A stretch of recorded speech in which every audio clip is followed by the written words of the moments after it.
Months will pass, they won't pay. I literally got paratha for lunch and dinner. Luckily, I got, connected with the other Cameroonian brothers and they helped me out. Things were so bad until I had to go into the washroom once they've, taken the shower. I'll pick up the chunks from the beddings and take my bath. I could not afford a thing. Oh my God. I could not afford a thing. Let's say maybe you can charge up your phone. There's nothing that I could afford, but I'm working.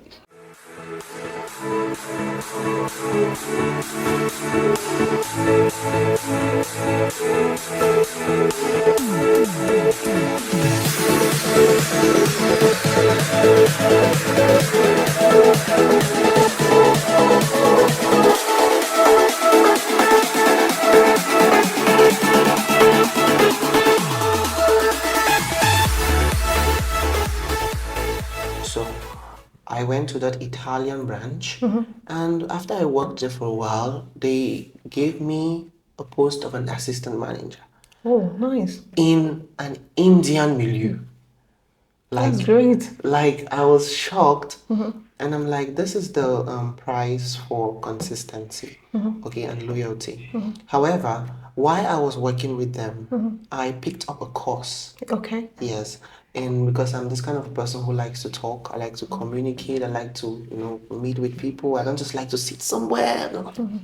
So I picked up a course in customer service. Okay. Yes, Did you have to pay for it or something that was free online? No, it wasn't online. I paid for it.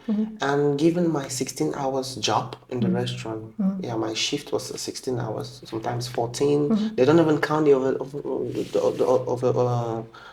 overtime. They don't count it. And I was earning 900 dirhams. Wow. As an assistant manager. 900 dirhams. And I was sleeping on the floor. Like they would put the floor bed. on the floor. Yeah, floor bed. space. Where was that? That was in JLT, almighty JLT. Oh my God. I've never heard about that. So I slept there and I knew I will be great. I borrowed money from the restaurant.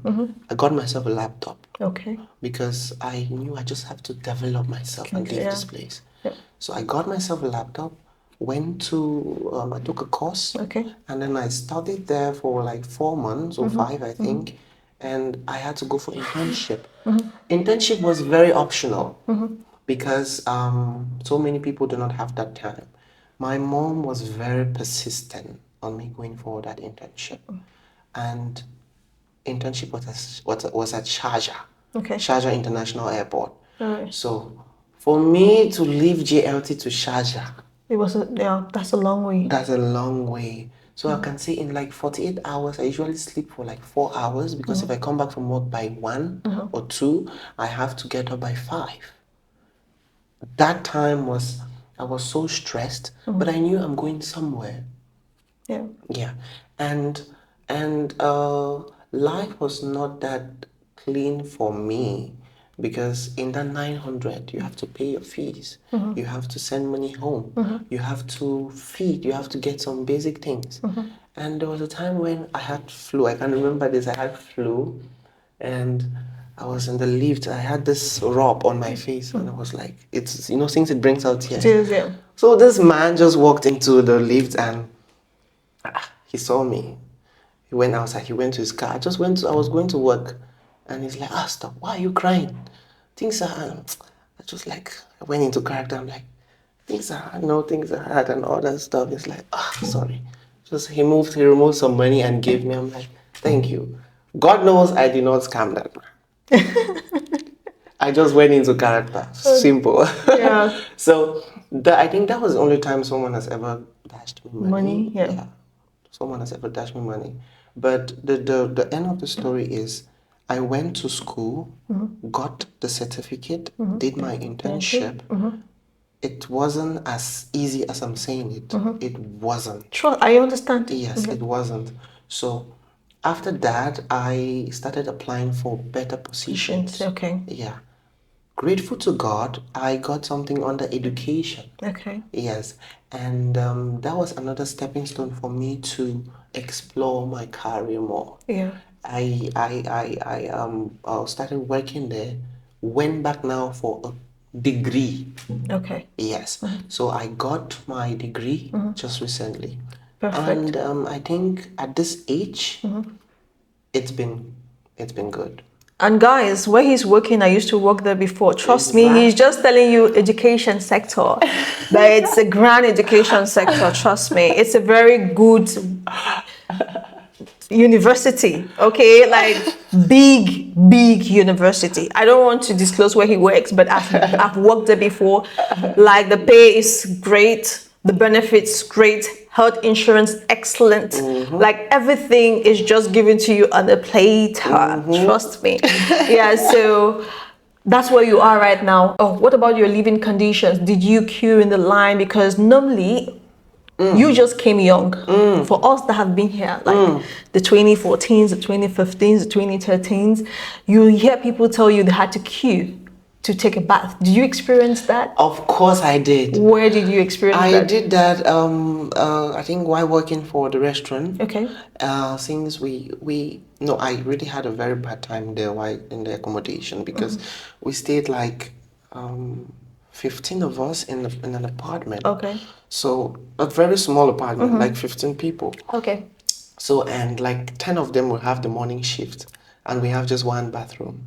So you see, you will stand on the queue Queue, yeah. from 6, just to take your bath and Bath, go. yeah. And it's not that kind of a restaurant where, or it's like kind of a place, we work in the same place. So Yeah. you must go to work and you must bathe. People see you. Yeah. So you can't like play around. Okay. So you must bathe. So we had to just wait. There are times we'll get into serious problems with the boss. But I have also stand on the queue. Okay, because you can't wait tables smelling bad actually. Of course. And truth be told, there was um, one time I served this guest, and he like called me and like, "You're not good." God, that day, because I hate comments like that. I hate comments like that. That day I took a decision to always, get very good to make myself Deodorants smell. and everything. Yeah, because it's very important. Important, yeah. These people, they get turned off by things like this. Yes. Yeah, they do. Yeah. Okay, so that was an amazing one. So you have, for your stay in Dubai, you've had just 2 employments, one in the Indian restaurant and no, three employments. The construction work that was very hard. Then you went over to the Indian restaurant. You were the first African that works there, and then you were being given a leadership position, assistant manager with a 900 dirham salary. Then now you are in the big nets in the education sector in the UAE. All right, so that was an amazing one. Job hunt, you had your fair share of scamming. Did you ever go for these open interviews? Because when we came many years ago, we had this thing called open interviews, where they would just say, okay, there's an open interview. For example, they would just tell you Emirates is hiring, there's an open interview, just come and drop your CV. Did you ever experience that? Yeah, I did. That was when, because after I did that short course, I started applying for airline jobs. Okay. Yeah, because I saw myself in that space. So fortunately, I got a call from Air Arabia. Okay. Okay, and I got an email from them as well. So I prepared, did everything as they requested me to do, and we went for the interview. I was like hoping to go there and see myself like just 5 people or 1 person. Almost 1,000 people. Yeah. What? I almost left the place. And I think I passed the first one, the second one, the height, the size, the physique. But they rejected me because of there's a mark on my teeth. They said, no, that mark, we cannot accept you. After going through all that, and the hopes, I died within me. But try Emirates. It's great over there. Yeah, I learned. Or Etihad. Ever since that experience. Or even Qatar Airways. Qatar Airways is great. They pay well. Ooh. Yeah. Ever since that experience, I've been just like. But why would you even want to? You have a good job. Yeah. No, before then. Yeah, you have a good job. You have a good job now. Trust me. You can grow in that institution. Exactly. You would grow there and you would expand in every way possible, especially in your education. You've just completed your bachelor's. Trust me, having a master's degree from that university is one of the prestigious universities in the UAE, and it's in the top 100 in the world. So trust me, just remain there. Of course. Do your due diligence, Of remain course. there, and trust me, you're going to go places. Thank you. Yeah, so that's for the job hunt. And for the housing, did you ever had to, because yesterday I had someone that told me he had to sleep in the bus stops, he had to sleep in uncompleted buildings. Did you never face that, right? No, I did not face something like that. Okay, because That I didn't face.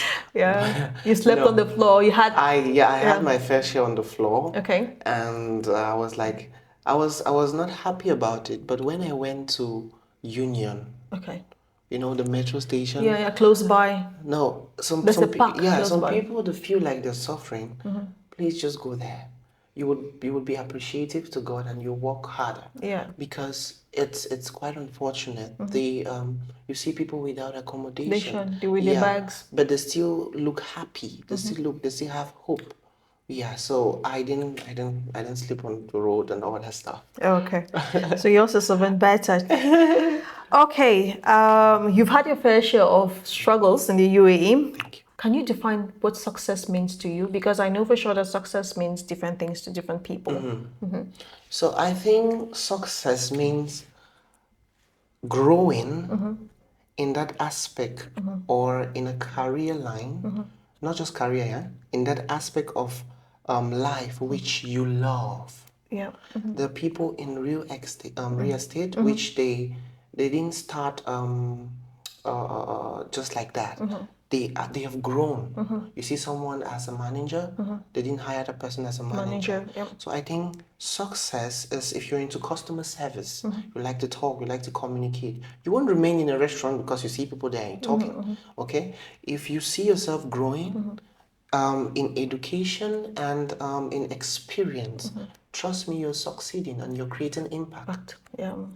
So that is how I define success. Okay, so to you now, are you successful or you are on the road of success? Oh, I'm on the road. Okay. I am on the road. So do you think that maybe your story would have been different if you went to Canada, if you went to UK, if you went to Germany? Do you think your story would have been different? Because the notion of some West Africans is, oh, maybe if I went to this country, it's easier there than this country. So what do you have to say about that? Oh, you mentioned something easier. See, what I can answer is I don't know because it's not easy anywhere. Okay, the living condition could be better, the system could be better, but it's not easy to succeed. So anywhere you are, first you need a mindset that is very sound. Yeah. Before you can, climb any success, any ladder. So I believe if I was in Canada or US or any European country, yeah, I would succeed because I'm very focused. But I don't think it would be like Dubai. Dubai make things very easy. Okay. All right, because you made a point that came true to me because I've always been saying this. I said I succeeded or probably on the road to success because I had a mind on my own. You said that At the beginning. That you had a mind on your own because people just come here and they just want to tally with other people's mindset. Oh yes, you have to come to Dubai, you have to start from scratch. Not everybody will come to the UAE and start from being a cleaner. Exactly. Not everybody. Some people have to go through that route. Some people will not even see that route. Okay, so being successful, you have to have a sound mind, a mind of your own that people cannot easily drill you. People cannot easily make you to thwart your focus. And another thing is you had Mr. Elvis. Okay, I don't know who he is, but he's spoken well of you. And trust me, someone sat on my show and said 60% of your success, wherever you are as an immigrant, depends on the person that receives you. This is very evident. Because if you don't have someone that has a sound focus, trust me, you will miss out. Exactly. For example, I'm not castigating those who are in Abu Hill, if you know where Abu Hill is. Okay, I'm not castigating them, but if you come and meet someone in Abu Hill that has been in Abu Hill for 10 years and is still in the bed spaces, he's the one that does your visa, he's the one that brought you here. Trust me, you will not, you will just see your life ending there. If you are not a very focused person, if you're not someone with a mind of your own, you will not even see a way of fleeing away from Abu Hill. You just think that, okay, Dubai starts and ends here, of which is not. No. Yeah. So yeah, that's it too. And three, for being successful, you need to have mentors. Someone sat here and said mentors are very important. If you see someone that is a manager and that's the position that you want to be, make friends with the person. Try and make friends with the person so the person can drill you on the steps to take. Some people just miss out on anything because they are just in Abu Hair, Cameroonian community. Oh, I beg for Maggi, I beg for salt. You get that black Maggi, so you get Kangwa, I want make achu. Like seriously, I'm telling you, That's bad. I've lived in Abu Hill, so I understand. And there's a lot of hypocrisy there. People will give you, it's like they're biting and blowing you at the same time because you think that, oh, okay, it's a community, they help each other. They don't help each other. When it's a job, they will want to sell to you. Yeah. They will not want to give you. You see someone without a job. My guest yesterday said, you see someone without a job wanting to sell you a job. Why can he not take that job? That's just, it's 1 + 1 is 2. So that's the mindset some people come with and lose it. Okay, so let's go to the next question. All right, you said US and UK would have succeeded, not because of the environment, because you're a focused person. All right, so on the next one, with your seas of experience, would you say UAE has shaped you and given you opportunities? Oh, certainly. Certainly. I remember very quickly when I was still preparing to come to Dubai and I started searching for jobs. This is very embarrassing and funny. I got in touch with someone and the person said, send me your CV.